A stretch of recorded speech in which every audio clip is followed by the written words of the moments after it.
एक और कॉलर हमारे साथ जुड़े हुए हैं और कमलेश हैं हमारे साथ जुड़े हुए हैं। कमलेश जी बताइए क्या कहना है। जी, हमको है चलना ऑटोमोबाइल के पास यहाँ अक्सर रॉन्ग साइड से जो कर दिखाई पास चलने वाला पुल होता है। कमलेश जी आपकी आवाज हम तक स्पष्ट नहीं पहुंच पा रही है और हम समझ नहीं पाए एग्जैक्टली आप क्या कहना चाहते हैं, लेकिन ये स्थिति अलग अलग जगहों की है और इस पर आप समझ सकते हैं कि राजधानी पटना में सिक्योरिटी की अगर पॉइंट ऑफ व्यू से बात करें, अभी हाल के दिनों में पटना जंक्शन से ही 4 उग्रवादियों को गिरफ्तार किया गया था। ये हाल है जबकि लगातार अलर्ट पर रहता है पटना, खास करके जो सेंसिटिव माना जाता है। कुछ सेंसिटिव इलाके हैं जहां पर अपराधी वारदातों को अंजाम दे रहे हैं और एक के बाद एक घटनाएं घट रही हैं, चाहे वो हत्या हो, लूट हो, लेकिन फिर भी उन इलाकों में पुलिस की मुस्तैदी किसी भी रूप में दिखाई देती नहीं है और यही वजह है कि अपराधियों का जो मनोबल है वो लगातार बढ़ा रहता है और इस तरह की घटनाएं घटती हैं। मोहम्मद रियाजुद्दीन साहब इस वक्त हमारे साथ जुड़े हुए हैं, पटना से एक हमारे कॉलर हैं। रियाजुद्दीन साहब बताइए क्या कहना है, पटना कितना सुरक्षित आपको लगता है ऐसी स्थिति में? हम ये बताना चाह रहे हैं कि पुलिस की जो पेट्रोलिंग पार्टी वाली जो ड्यूटी वाली होती है, हाँ। वो पुलिस को देखिए कि कितना एक्टिव है। उसमें ऐसे होमगार्ड लेवल के जवान होते हैं, हाँ। जिनका खुद का शरीर ठीक से चलता नहीं है, हाँ। वो उससे सुरक्षा या फिर एक्टिव होकर के अपराधियों पर नजर रखने की बात क्या की जाए। हाँ। दूसरी बात क्या है कि पब्लिक का और पुलिस का कोरिलेशन कैसे बने। हाँ। आप देखते होंगे कि जब भी कोई शरीफ व्यक्ति किसी तरह से प्रताड़ित होता है तो जब थाना में जाता है तो मैक्सिमम केसेस में उसके मामले दर्ज नहीं किए जाते हैं और ऐसी स्थिति में पुलिस से लोगों का विश्वास भी टूटता है और कोई जाने अनजाने में पब्लिक का सपोर्ट पुलिस को मिलना चाहिए, वो नहीं मिल पाता, वो भी नहीं मिल पाता। चलिए रियाजुद्दीन साहब बहुत शुक्रिया, आपने हमें फ़ोन किया और तमाम वो भी मसले जिसकी वजह से व्यक्ति अपने आप को असुरक्षित महसूस करता है और जिसकी वजह से वो पुलिस से कम्युनिकेट नहीं कर पाता, कहीं कम्युनिकेशन गैप रह जाता है और उसकी भी कहीं ये भी एक ठोस वजह होती है कि अपराधों में लगातार इजाफा होता है। लेकिन इन तस्वीरों को क्या कर रहे हैं, जो तस्वीरें लगातार दिखाई दे रही हैं राजधानी की सुरक्षा व्यवस्था जो है उस पर कहीं सवाल खड़े कर रही हैं। ये वो इलाके हैं जहां पर आए दिन अपराध होते हैं, आए दिन हत्या होती की घटनाएं वहां से निकल के आती हैं, लूटपाट की घटना होती है, बावजूद इसके इन इलाकों में कहीं कोई गतिविधि पुलिस की नजर नहीं आती है। ट्रैफिक के स्तर पर बात करें या फिर हम पुलिस पेट्रोलिंग की बात करें, दोनों ही स्तरों पर कहीं कोई सक्रियता नजर नहीं आती और यही वजह है कि इस तरीके से लगातार आपराधिक घटनाओं में भी इजाफा होता है, बढ़ोतरी होती है। शिशिर गुप्ता जी हमारे साथ जुड़े हुए हैं, एक और कॉलर हैं, पटना से हैं। शिशिर जी बताइए क्या कहना है।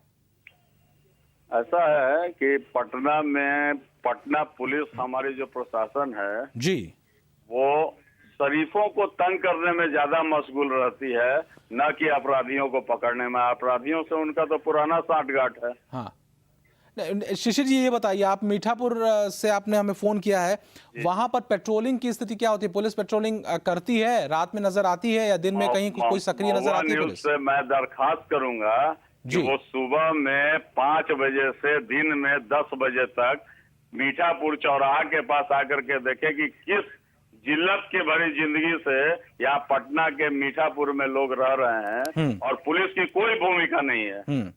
पुलिस सिर्फ वसूली करने के लिए है और शरीफों को परेशान करने के लिए है और अपराधियों से पुराना साठगांठ है इन लोगों का, जिसके कारण पूरे पटना की स्थिति आपके सामने में है। चलिए शिशिर जी बहुत शुक्रिया। तो जब आप जो पुलिस वाले हैं वो कहीं दिखेंगे नहीं, कहीं जनता को ये भरोसा नहीं होगा कि वो वास्तव में उनकी सुरक्षा को लेकर के मुस्तैद हैं, एक्टिव हैं, सक्रिय हैं, तो ऐसी स्थिति में इस तरह का परसेप्शन भी बनेगा, इस तरह का नजरिया भी बनेगा, जैसा कि शिशिर जी ने कहा।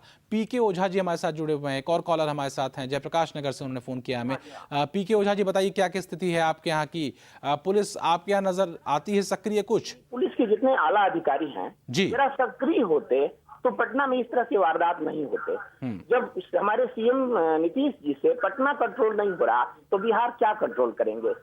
एक बात। दूसरी बात, जिस तरह से शिक्षक नियुक्त हो रहे हैं 5000 में 6000 में, वैसे होमगार्ड के जवान नियुक्त किए जाएं बिहार की सुरक्षा के लिए, लेकिन कोई उपाय किए जाएं।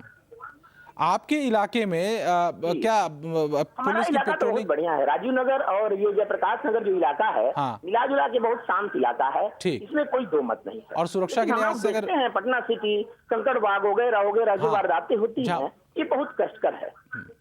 खास करके वो इलाके जिसका जिक्र ओझा जी भी कर रहे हैं, वो इलाके कंकड़बाग या राजा बाजार जिसका जिक्र सुनील भी कह रहे थे, वो इलाके जहां पर होनी चाहिए पुलिस की व्यवस्था, जहां पर मौजूद होनी चाहिए पुलिस, क्योंकि आए दिन वहां से आपराधिक घटनाओं की खबरें आती हैं, बावजूद इसके वहां पर कहीं पुलिस नजर नहीं आती। ये अपने आप में बड़ा चिंता का विषय है। एक और कॉलर हमारे साथ जुड़े हुए हैं, एजाज अहमद साहब जुड़े हुए हैं पटना से।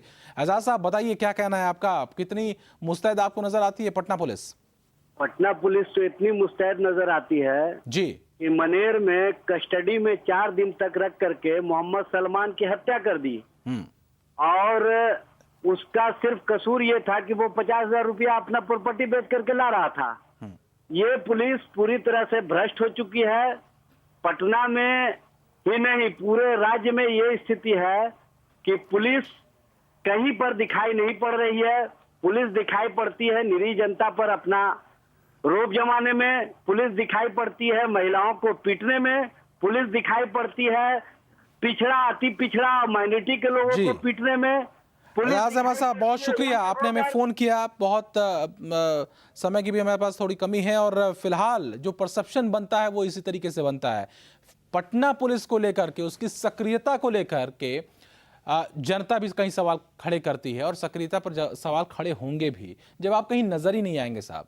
आप पटना के कई इलाकों में जहां पर की आपराधिक घटनाओं में लगातार इजाफा हो रहा है, वहां पर पुलिस की गैर मौजूदगी, वहां पर पुलिस का न होना इस तरफ इशारा करता है कि पुलिस कहीं संवेदनहीन नजर आती है बढ़ती हुई आपराधिक घटनाओं को लेकर के। कहीं से उसका आत्मबल या आत्मविश्वास इतना, या फिर उसकी दृढ़ इच्छा शक्ति नहीं है कि इस तरह के अपराधों पर लगाम लगाया जाए। जब आप रहेंगे ही नहीं, मौजूद ही नहीं रहेंगे, तो अपराध तो बढ़ेंगे ही। फिलहाल मुहिम के इस सेगमेंट में बस इतना ही, लेकिन कल फिर हाजिर होंगे किसी नए मुद्दे के साथ। तब तक के लिए हमारी पूरी टीम को दीजिए इजाजत। नमस्कार।